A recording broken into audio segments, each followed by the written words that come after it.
کسی زمانے میں ایک جنگل میں ایک جوڑا رہا کرتا تھا۔ یہ دونوں جنگل سے لکڑیاں جمع کرتے اور اسے شہر لے جا کر فروخت کرتے۔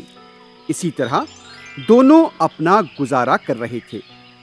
اس جوڑے کو ایک پیاری بیٹی تھی جسے وہ ملکہ کہا کرتے تھے۔ ملکہ بہت ہی ذہین اور عقل مند تھی۔ وہ ہر کام سوچ سمجھ کر کیا کرتی تھی۔ ملکہ جانوروں اور پرندوں کی باتیں بھی سمجھا کرتی تھی۔ وہ جنگل کے چپے چپے سے واقف تھی۔ جنگل میں ملکہ کا ایک دوست تھا اور اس کا نام تھا منا۔ منا کافی شرارتی تھا، لیکن وہ کوئی بھی کام سوچ سمجھ کر نہیں کرتا تھا۔ لیکن ملکہ اور منا کی خوب بنتی تھی اور دونوں ایک ساتھ کھیلا کرتے تھے۔ دونوں پورے جنگل میں گھوما کرتے، جنگل کے پھل کھایا کرتے۔ ایک دن ملکہ کی سالگرہ تھی۔ اس دن ملکہ کے والدین نے اسے عجیب و غریب تحفہ دیا، اور یہ تحفہ ایک سنہری گڑیا تھی۔ ملکہ اپنی اس سنہری گڑیا کو بہت پیار کرتی تھی۔ ملکہ کو اس گڑیا کے ساتھ بہت لگاؤ ہو گیا تھا، اور وہ اکثر اس گڑیا کے ساتھ کھیلا کرتی اور اپنا وقت اس کے ساتھ بتایا کرتی۔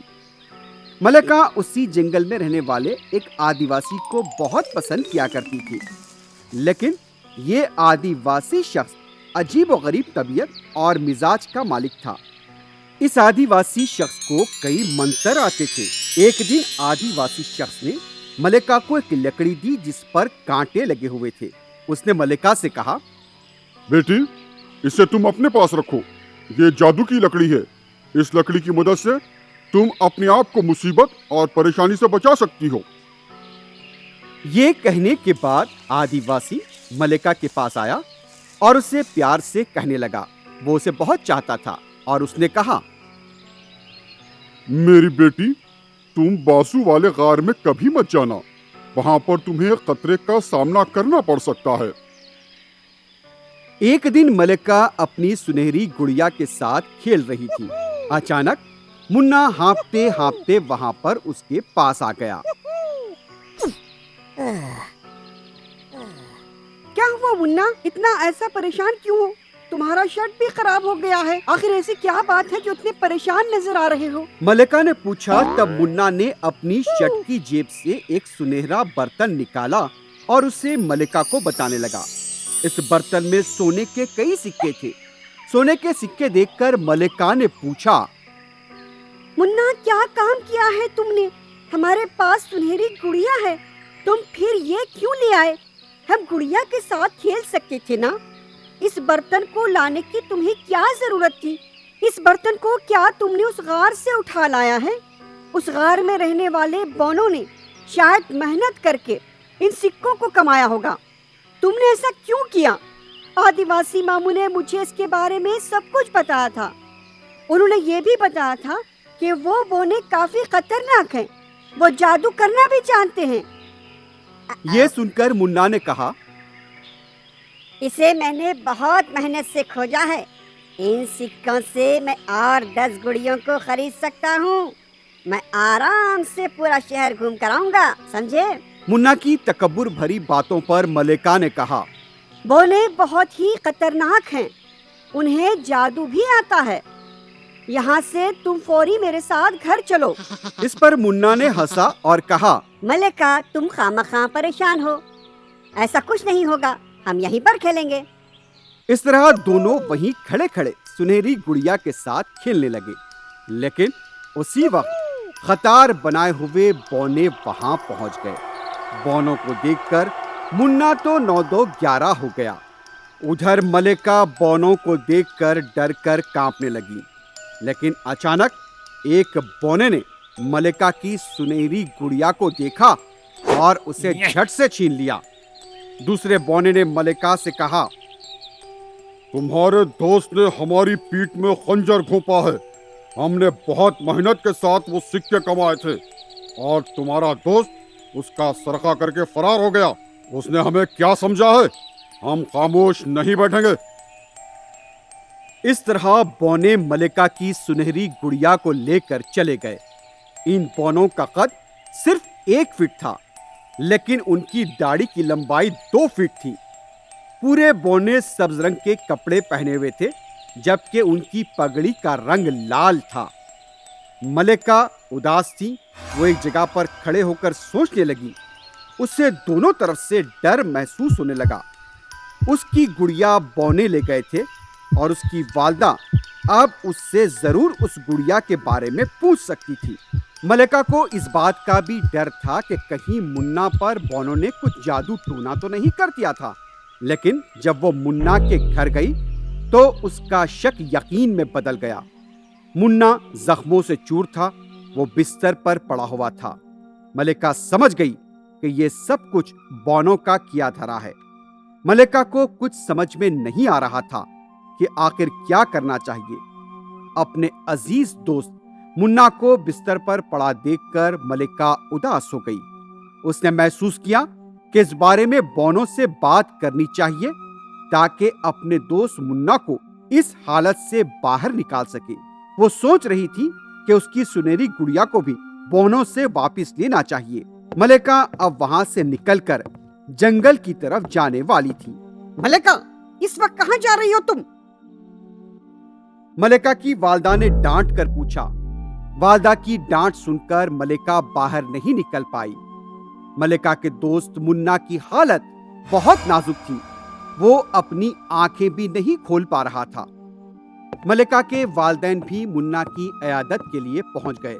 اس کی حالت دیکھ کر انہوں نے کہا، منا کو فوری دواخانہ منتقل کرنا چاہیے، ورنہ اس کی صحت اور بگڑ سکتی ہے۔ ادھر ملکہ کافی پریشان تھی۔ اسے اپنے دوست کی فکر تھی۔ اس نے کہا، میں منا سے مل کر آتی ہوں۔ منا واقعی بہت کمزور ہو چکا تھا۔ ادھر منا کی والدہ کافی پریشان تھی۔ ملکہ ان کے پاس گئی اور کہنے لگی، آنٹی، منا کی طبیعت کیسی ہے؟ آپ پریشان مت ہو۔ ملکہ منا کی والدہ کو دلاسا دینے لگی، لیکن وہ رونے لگی۔ رات بھر منا چیخ رہا تھا، کانٹے کا جنگل۔ آخر یہ کانٹے کا جنگل ہے کیا؟ پریشان حال منا کی والدہ نے جب یہ کہا تو ملکہ نے کہا، آنٹی آپ بتائیے، آخر منا کیا کہہ رہا تھا؟ ہاں، وہی جگہ جو جنگل کے بیچ میں واقع ہے۔ ملکہ کو پتا ہے اس بارے میں۔ وہ ایسے ہی کچھ بول رہا تھا، میرا بچہ بہت بیمار ہے، اوپر والا رحم کرے ہم پر۔ منا کی پریشان والدہ کی باتیں سن کر ملکہ نے کہا، آنٹی آپ فکر مت کیجیے، میں ہوں نا آپ کے ساتھ۔ یہ کہہ کر ملکہ تیزی کے ساتھ جنگل کی طرف دوڑی۔ جس جنگل میں برگد کے درخت کے نیچے وہ کھیلا کرتے تھے، وہاں کانٹوں کا ایک درخت تھا اور اس درخت کے پاس سونے کا برتن پڑا ہوا تھا۔ ملکہ نے اس برتن کو اٹھایا اور اس غار کی طرف بڑھنے لگی جہاں پر بونے رہا کرتے تھے۔ ملکہ کو اپنے غار کے پاس دیکھ کر بونوں نے اسے گھیر لیا۔ ملکہ نے اس برتن کو بونوں کے سردار کے حوالے کیا اور کہا، آپ نے جادو ٹونے کے ذریعے میرے دوست منا کو بیمار بنا دیا۔ میں آپ سے درخواست کرتی ہوں کہ آپ میرے دوست کی صحت لوٹا دیجیے۔ ملکہ کی بات سننے کے بعد وہاں کھڑا بونوں کا سردار کہنے لگا، اے لڑکی، تم جو کہو گی وہ میں کرنے کو تیار ہوں، لیکن تمہارے دوست نے جو ہمارے ساتھ کیا، ہمارے سونے کے سکوں کو چرایا، ہم اس کے لیے کچھ نہیں کر سکتے، اسے کوئی نہیں بچا سکتا۔ بونوں کے سردار نے مدد کرنے سے انکار کر دیا تو بیچاری ملکہ بونوں کے پاؤں پڑتے ہوئے اپنے دوست کی صحت یابی کے لیے بھیک مانگنے لگی۔ ملکہ کی انکساری کو دیکھ کر، ٹھیک ہے، مجھے تمہیں دیکھ کر ترس آ رہا ہے۔ تمہاری درخواست سن کر میرا دل پگھل گیا ہے۔ تم گھر جاؤ، شاید تمہارا دوست ٹھیک ہو جائے گا۔ اس طرح بونوں کے سردار نے ملکہ سے وعدہ کیا۔ اس پر بہت بہت شکریہ آپ کا، لیکن میری آپ سے التجا ہے، آپ میری گڑیا مجھے لوٹا دیجیے۔ اس طرح ملکہ نے پھر التجا کی، لیکن بونوں کے سردار نے اس کی درخواست کو قبول نہیں کیا۔ تمہاری یہ سنہری گڑیا ہمیں بہت بھا گئی ہے، ہمارے غار کی خوبصورتی میں یہ 4 چاند لگاتی ہے، اس لیے تم اسے بھول جاؤ۔